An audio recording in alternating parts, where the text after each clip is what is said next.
how can you speed up your metabolism?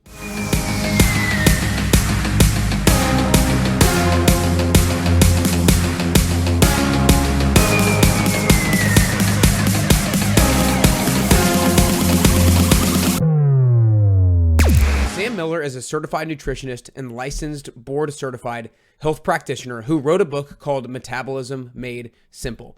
Today, he's going to talk to you about the factors that influence your metabolism, how to assess your current level of metabolic health, the healthy habits to improve your metabolism, and the dangers of constant dieting. If you're listening on Apple Podcasts or Spotify, make sure you hit the follow button. And if you're watching on YouTube, be sure to hit subscribe so you don't miss any of our Monday and Wednesday episodes to learn how to make living a healthy lifestyle simple. For now, it's time to get closer to your best you with Sam Miller. All right, what's up, everybody? Welcome back to the Best You podcast. Today, I'm super excited to be joined by Sam Miller to talk about how to improve your metabolism so that you can look and feel like the best version of yourself. Sam, let's just jump right in, man. I know that a lot of us have a fixed mindset towards metabolism. Oftentimes we think that we were born with a slow metabolism, and that person was just born with a really fast metabolism. But I know that you talk about how, yes, of course, like anything, there's a genetic component to it, but it also is very adaptive. So first question is like, what influences our metabolism the most? Yeah, so that's a great question and something I think a lot of people have misconceptions around. So when it comes to metabolism, it is really a gauge of both energy in terms of intake. So the food we eat contains energy in the form of calories. And then it's also a gauge or barometer of stress. And really it's reflected as a result of our lifestyle. So some of the biggest drivers, people usually attribute some of their challenges related to metabolism or weight loss or building muscle. They may speak a lot to the hereditary factors, when in reality, our past dietary decisions, past training decisions, lifestyle, meaning our movement, our sleep, stress management, those things really play into our overall metabolic health and can drive those long-term outcomes. So the good news is you probably have more influence than you think, and you can work off that hereditary baseline. And that's where the decisions we make, the choices we make on a daily basis are so powerful in shifting that metabolic status quo. Is it something where, like, if somebody was listening and they are like, I know I have or I think I have a slow metabolism, I want to speed it up, or I already have a pretty good metabolism and I want to speed it up. Is it any one thing in particular? Like, do you ever say 60% of it is movement, 40% of it is nutrition? Like, is there any kind of like lever that you feel like would be the first one that you should try to pull because it's the biggest lever when it comes to improving your metabolism? So I think when people say the phrase speed up my metabolism, really what they're wanting to achieve is either weight loss or the idea of being able to maybe eat a bit more and sustain their weight or not gain weight if they're happy with their body composition. And when we refer to metabolism solely in terms of speed, we lose some of the bigger picture. So metabolism is really just like a lot of chemical reactions in your body, which are completely normal and should happen on a daily basis. So metabolism is this really broad, overarching concept. When people talk about speeding up metabolism, there's a few things that they're usually referring to, but more or less it's energy expenditure. So if you were to look at, calories burned, usually people refer to that as TDEE, or total daily energy expenditure, which is a combination of our exercise activity, non-exercise activity, thermic effect of food, which means sometimes, the calories that we consume, we have to burn some of those calories in digestion. And then on top of that, we have sort of this baseline metabolism or resting metabolic rate. Now, some things you can do that are good for metabolism would be not dieting all the time, because when we constantly diet, we have some transient down regulations that happen. That's called metabolic adaptation. As far as things you can do to be proactive, your basic daily movement, things like going for walks, getting your protein in. So protein has the highest thermic effect of feeding of any of the macronutrients. And then resistance training, not so much for the calories you are burning in the training session, but more so the fact that skeletal muscle tissue sends completely different chemical messengers. So remember, I said metabolism is kind of this series of reactions going on in the body, and also this energy regulator. What's great about muscle is it creates this completely different profile versus if you have fat tissue on your frame. So fat is kind of inherently inflammatory, different chemical messengers. Think of these as like little DMs. So the same way that, let's say you have iMessage on your phone, or WhatsApp, or Facebook Messenger, Instagram, and maybe you've got a couple apps that are your favorite. your body has these little individual chemical messengers, whether it's hormones, cytokines, and these have a very specific purpose. So if we want to be very intentional about our physique and long-term health, it behooves us to eat foods and to train in such a way that really supports like that optimal messaging in the body. And so that's really important for metabolism. I do think there's a misconception though. People place a little too much emphasis on speed versus health. So when you're metabolically healthy, when you have the right amount of muscle tissue, good body composition, you have good nutritional status, you are in a place where you should be pretty adaptable in terms of being able to lose weight or put on some muscle. We don't just want speed for the sake of speed. For example, someone who just has very high thyroid function, that's actually a medical condition called hyperthyroidism. So we don't want to go so far to the extreme and lose sight of the bigger picture, which is really, we want to be metabolically healthy. And there are certain things that can drive those results. And some of those exist in the world of nutrition. Some of that's going to be training, and some of that's going to be our lifestyle as well. Yeah, I want you to dive a little bit deeper into metabolically healthy. You said having muscle mass, like cellular health. What does people throw around metabolically healthy as a phrase all the time? Talk to us a little bit more deeply around what that actually means and how can we actually reach higher levels of metabolic health. For sure. That's a great question. I'm glad you elaborated on that, because sometimes I do podcasts like this and people will focus so much more on kind of that end result of weight loss versus really making sense of what metabolic health actually is. Sometimes in order to create a definition for something, it's helpful to look at the opposite. So what would metabolically unhealthy be? And that would be someone who's probably insulin resistant, fairly high levels of inflammation in the body, probably higher levels of adipose tissue or fat, which could be both the fat that you typically see in the mirror is more like subcutaneous fat, but also as we gain body weight and body fat, we have more sort of fatty deposits around our organs called visceral fat, which is not very good for long-term health outcomes.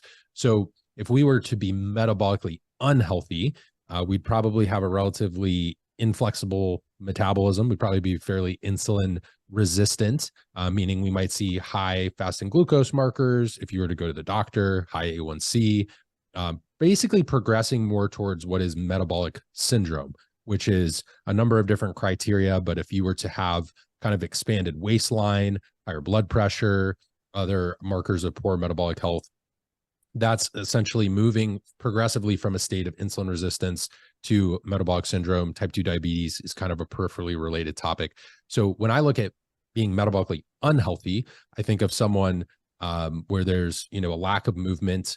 There's a lack of, our body's not functioning the way that it's supposed to. We have a hard time pulling energy through the system is really what insulin resistance is someone who's active and metabolically healthy, they can pull that energy through the system and they have the ability to either use it and expend it in their daily activities, or it fuels the performance of their muscles, or kind of goes in that fuel tank of glycogen versus being stored as body fat. So when I look at being metabolically healthy, I look at being able to use an array of macronutrients for fuel, having pretty well managed body composition. You don't need to be Arnold or stepping on stage at the Olympia or look like a bodybuilder year round, but you probably want to have a decent amount of muscle, looking at things like hip to waist ratio, basically, being able to, and these are things you can monitor with like dress size or pant size. You don't need to get too far into the data on that.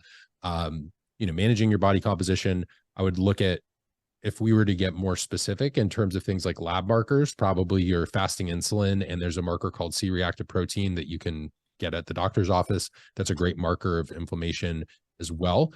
We could also look at things like lipids and triglycerides, which typically tend to get skewed and kind of out of whack as we become more metabolically unhealthy. And then hormonal function also plays into that as well. So typically, the more metabolically unhealthy we get, typically the more metabolic and hormonal dysfunction we will see across the board. So when I look at metabolic health, it's really a state of pretty good or optimal body composition. We have the ability to, we're likely achieving some level of like weight maintenance at some point, whether down the road, you could certainly pursue like muscle building, going to surplus or going to fat loss phase. You likely have managed inflammation in your body. A little bit of acute inflammation is okay, but we don't want it just running rampant long term. You are insulin sensitive, meaning you are more receptive to those nutrients that you're taking in, and you have the ability to kind of shift between these phases of either building muscle or losing fat, depending on how you steer your nutrition. Whereas someone who's metabolically unhealthy is going to be the opposite. So hormone dysregulation or dysfunction, probably some levels of systemic inflammation as a result of their diet. They're probably micronutrient deficient, meaning they're lacking adequate vitamins and minerals, because that fat tissue also and inflammation will it'll make us more susceptible or predisposed to certain micronutrient deficiencies like vitamin D or magnesium. That's also a problem. And then we kind of continue down this path. It's really a vicious cycle once you get to a state of being metabolically unhealthy. But unfortunately, upwards of like 80% of Americans are metabolically unhealthy at this point in just the Western world in general. So it becomes a very important topic when we're looking at kind of the state of the union related to our health. Yeah. That was very extensive, and you gave a lot of different things to focus on and identify to see maybe where your state of metabolic health is. And I know everybody's going to really appreciate that. A lot of those things like body composition, insulin sensitivity, hormone function, those are things that can be regularly, controlled by your lifestyle and by your habits and everything like that. But there's also this notion that as we get older, our metabolism slows down. But it sounds like a lot of these things are simply just lifestyle factors. So I guess my question to you is there some truth to the fact that as we get older, our metabolism slows down? Or is it less a factor of getting older and more a factor of just not living out these lifestyle habits that we need to be living out? Generally speaking, it's a lifestyle change. I would say for most individuals, there are some hormonal and metabolic changes that may occur during menopause for women, but not to a point where they can't make changes to their health. I think we want to be very careful around how we assign certain labels. And like you said earlier in the episode, having a fixed mindset around certain things. But for the most part, really what we see is there's muscle loss, which is a result of inactivity or lack of resistance training or weight-bearing exercise. Even body weight movements can help here. So I think it's a change in lifestyle as well as a lack of prioritization of resistance training and staying active and weight-bearing activities.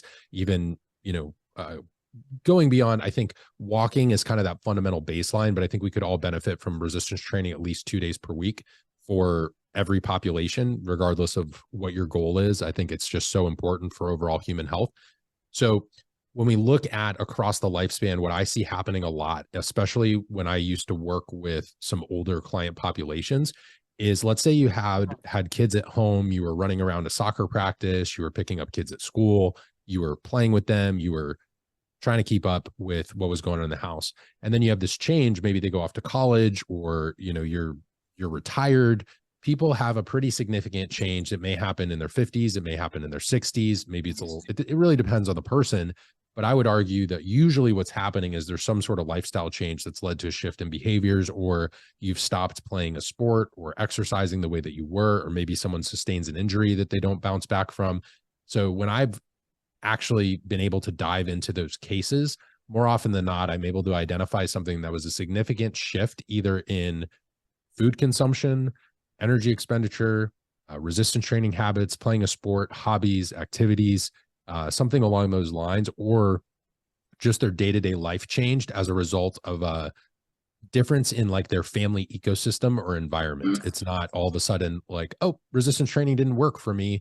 I've seen training work even for people in their 70s and 80s. So it's really not so much that the training's not working, it's that the lifestyle changed in the background, and we need to look at those things overall. So regardless of your age, if you're listening to this, would definitely encourage you to be as active as you can be.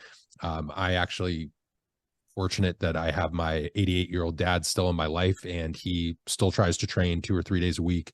That's a newer thing for him. He was not always someone who would go to the gym and do those things. Going for walks can be a key activity as well. So start somewhere, start small, but don't attribute the challenges you're experiencing solely to age. Sometimes there's stuff that happened along the way, and that's okay. But it's not always a result of just the fact that we're getting older. Right. And I think when you attribute it solely to age, you're handcuffing yourself. You're giving yourself no way out. And it's an easy thing to blame, but it's not really the source of it all. I really like how you identified how there's just oftentimes different seasons of people's lives, whether it's a factor of your where your kids are at a certain age, what your job is, or what you're involved in, that can dramatically change, like you said, energy expenditure or energy consumption. And that is like, to me, a notification to everybody to be aware of when these seasonal changes happen. Like if you change jobs and all of a sudden you're much more sedentary, like your energy expenditure is naturally going to be less. Is there a way you can compensate for that? Or are you going to have to change a little bit of your energy consumption? And then, like you said, if your kids get older and you're not running around and everything like that, what do you need to do to maybe still make sure you're staying as active? So I think that was a great point out for you. Next thing I want to dive into is when you coach people for nutrition, and I'm going to kind of give you some context around most of the people here that are listening are maybe looking to lose maybe 5, 10, 15, maybe 20 pounds. But for the most part, they want to like lose that weight, and they want to find a place that they can just sustain their results. They're not looking to be bodybuilders, but they want to look a certain way, but they want to get to a point where they can maintain. When you are looking at somebody who is in that, like maybe I want to lose 5, 10, 15 pounds and I'm looking to maintain, what are the most important factors to be tracking nutritionally, or to be like at least most mindful of when it comes to nutrition? Yeah, I'm glad you mentioned this because this will connect back to our conversation around aging as well and how that impacts metabolism, because we really all need to be tracking these factors. And there are two quick things I wanted to add that'll be a nice segue into this conversation is with age, do remember, if you haven't necessarily gone and checked in on your health in a while, if you're in your 50s or 60s, please do that and get some baseline health markers. Also, menopause is a real thing. Andropause is a real thing, meaning men may experience a slight decline in testosterone over time. However, a lot of that can be offset with lifestyle, nutrition, intelligent supplementation, and things of that nature. Some people may need to seek out some other therapies as well. So would encourage people to definitely get that baseline. As far as our nutritional baselines and things that I like to track when working with individuals, or the way that I teach coaches to look at this, is I always start people off simply with like some dietary recall or a 7-day food log if they are someone who tracks their food. If this person's totally new to tracking, you might just need to like hop on a quick call or walk through some sort of food journal with them. But a lot of people now in the health and fitness space do track their macros or macronutrients. So getting like a 3 to 7-day food log is a great starting point. I'm a big believer in tracking biofeedback. I use sleep, hunger, recovery, energy, digestion, and stress, which spells SHREDS as an acronym. And so if you remember to check on those and you have the food log, that gives you a baseline of what am I eating? How am I feeling? And then from there, we can look at other things like resistance training and track what we're doing in terms of whether it's our sets, reps, and weight. But my favorite thing, especially as a nutrition coach, is starting with the food log, looking at the energy intake, micronutrient intake. I'm a big fan. There's an app called Chronometer. I'm not compensated by them or like affiliated to say that on this podcast, but I do teach a lot through that platform, and using a food log to create awareness around what we're eating and our portion sizes. And they do a great job of providing macronutrient data as well. So I like that tool. I'm a big believer in biofeedback. And then some people like to add additional tracking tools on top of that if they're a little bit more advanced. That could be something like resting heart rate or HRV. But for most people, biofeedback, your macronutrients, something like scale weight or body composition, depending on what your goal is. So if you have a goal to lose weight, maybe we need to be looking at that, or progress photos. But the one thing that sort of universally stays the same is I always like to start with some sort of dietary recall or food log. And I always, no matter what your goal is, because if you're building muscle or you're trying to lose fat, if you don't feel good and your quality of life is off, that's an indicator to me of underlying dysfunction of some kind. And I need to explore that metabolically. So that's where sleep, hunger, recovery, energy, digestion, and stress come in, is I'll look at both a quantitative and qualitative marker of each one and assess how it connects back to the client's life.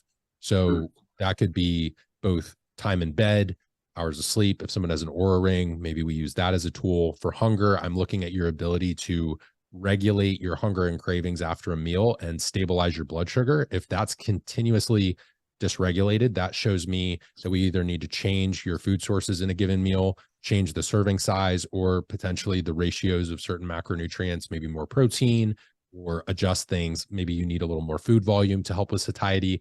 So I look at hunger. Recovery is basically going to mean, what did you recover from in the gym? How do you feel? Are you able to go back and get that training in? Energy level would be both like your zest for life, your motivation. I put libido in there too, under that category as kind of a subcomponent. And then we have digestion, which is our gut health. You can use just kind of tracking. Am I going daily? So we want to go at least 1 to 3 times per day and no less than 3 times per week. So if you can ideally have a bowel movement every day, that's perfect. If you're way above that or way below that, that's a sign we may want to look at your gut health. And as you eat a lot more calories or way less calories, that can influence your frequency of bowel movements as well. There's a great tool called a Bristol stool chart. It's totally free. You can Google it online. That's a good way to see the health of your bowel movements. And the last one is stress, which is where things like heart rate, HRV, blood pressure, those things can come into play with stress. But it's also just an assessment of your perceived stress in your life, because typically as that goes up, that can influence our, dietary decisions and our training, as well as our sleep quality. So I like to have a pulse on that as well. So really universally, that's the only tool that I use with everyone, along with that food log. And then depending on someone's goals, if they're an athlete, I might track certain things, versus if it's just someone trying to get a little bit healthier, I might do more like foundational baselines and just the basics, whereas someone who's super advanced, I might give them a little bit more to do. Man, I love it. That was jam-packed. You guys need to make sure you rewind the last 3 or so minutes when he broke down the shreds, the sleep, hunger, recovery, energy, digestion, and stress, and all the different things that go along with those things to kind of like monitor in each of those areas. That was so great. Getting down towards the end here, I know you talk about something called nutrition periodization and the importance, like you mentioned, you touched on earlier, how you don't want to just be dieting your entire life or throughout necessarily a long period of time. So talk to us about what nutrition periodization is and why it might be optimal, both for like a little bit of a fat loss goal, both like physiologically and potentially like psychologically as well.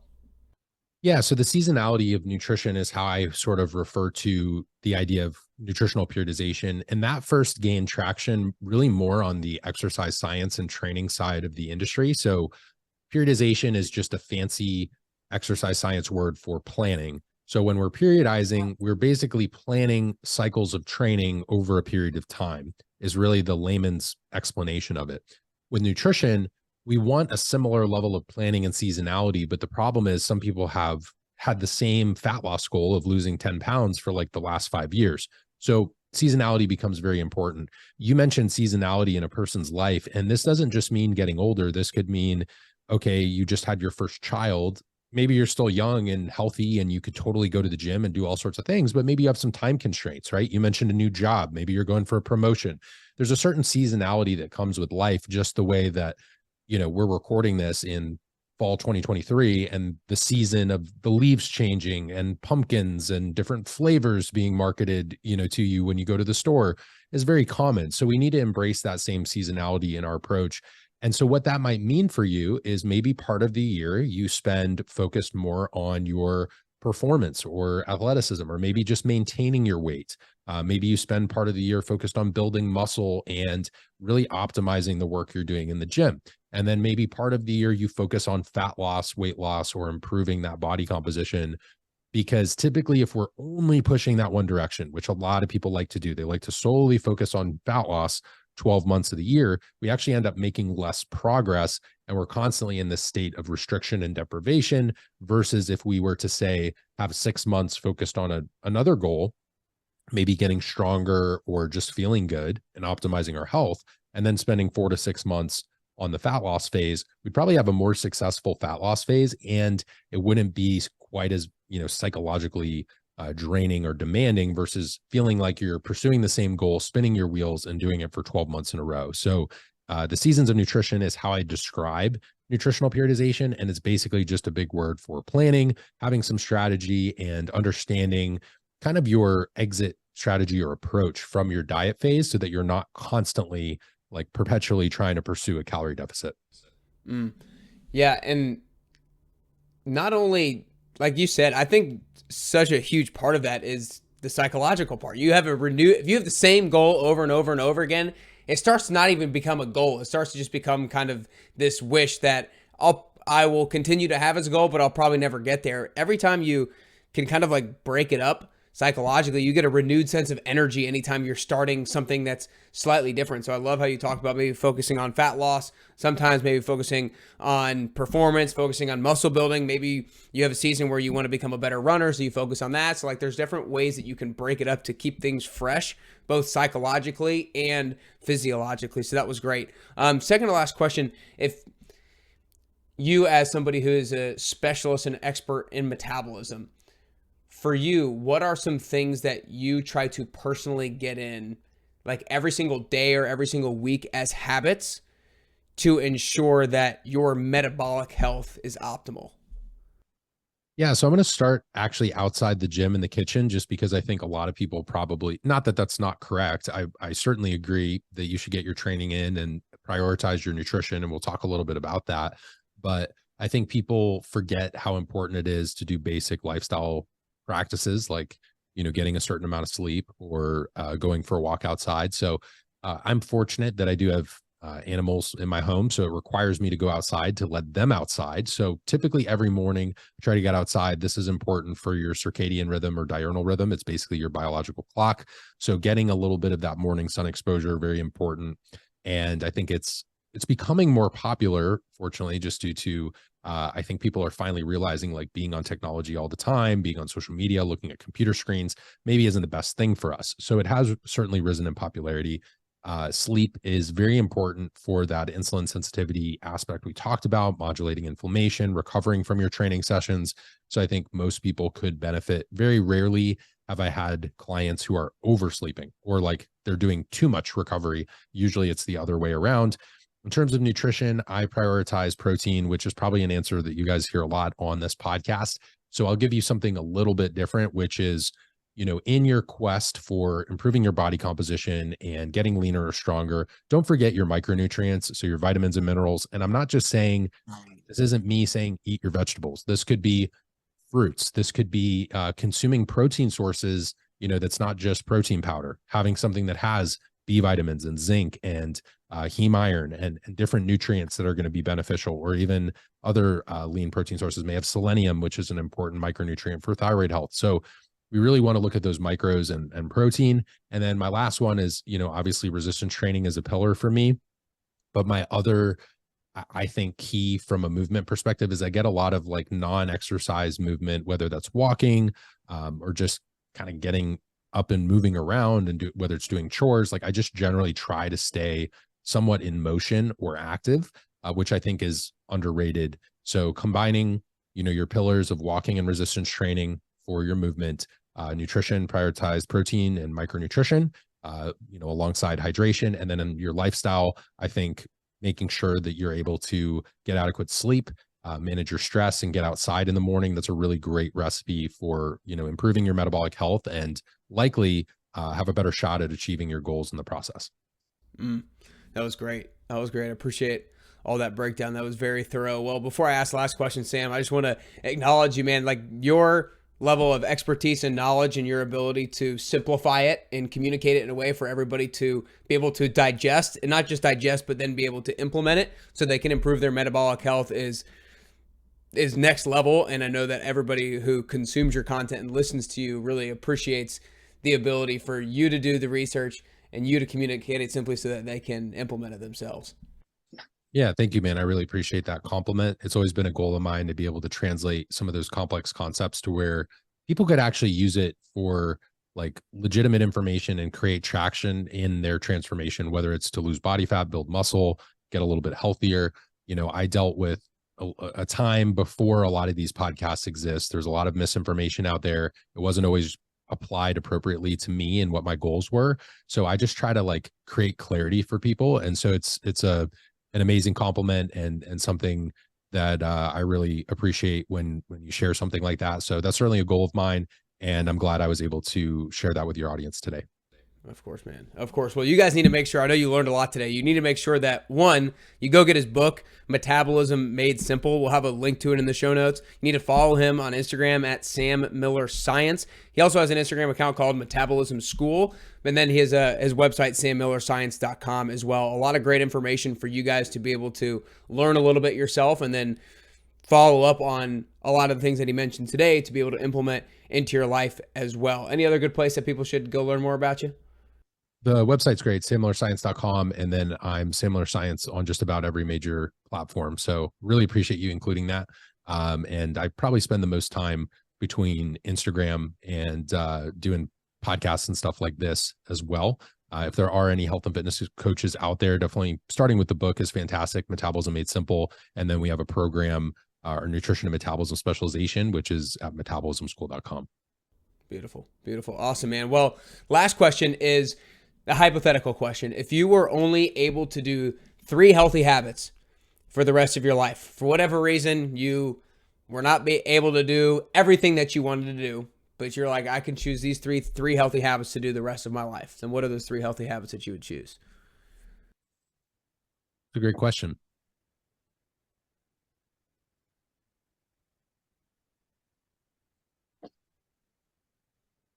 Probably sleep.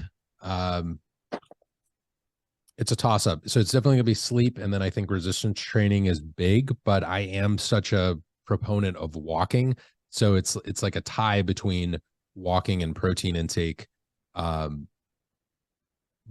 I think if I had like a gun to my head, probably sleep, adequate protein, and resistance training, although it would really upset me to exclude walking. So I might have to figure out a way to like walk around in circles during my resistance training when you're resting in between sets. Yeah, something like that. But those somewhere between those 3 or 4 would probably be my top like keystone habits for sure. Awesome, man. Awesome. Well, today was absolutely great. I know everybody learned a lot. I love your shreds breakdown. I think that was super informative with sleep, hunger, recovery, energy, digestion, and stress, and so many other great things that you shared here today. So y'all need to make sure you go follow him at Sam Miller Science. You need to make sure you go get his book, Metabolism Made Simple. But other than that, that's all we got today, Sam. Really appreciate your time, dude.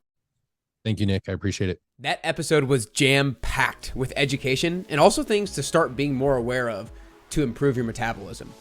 If you'd like to try out the virtual 10-week transformation 1-week free trial, then go to nickcarrier.com/free trial. You'll get 3 video workouts, 20 healthy recipes, and my goal-setting video course for free. nickcarrier.com/free trial. Some of my biggest takeaways from Sam were this. Age is not as big of a factor when it comes to your metabolism as most people give it credit for. It's about lifestyle, energy intake, and energy expenditure. Shreds, sleep, hunger, recovery, energy, digestion, and stress. All of these things are important to monitor to determine your current state of metabolic health. And when it comes to nutrition, yes, protein is important, but also pay attention to some micronutrients by getting in your fruits, vegetables, and whole foods. Yes, protein powder can be great for helping you hit your protein goals, but it also doesn't contain the same beneficial micronutrients that things like grass-fed beef have, turkey, pasture-raised eggs, and wild-caught fish. If you can do these things, it will help you get closer to the healthiest version of you and ultimately closer and closer to your best.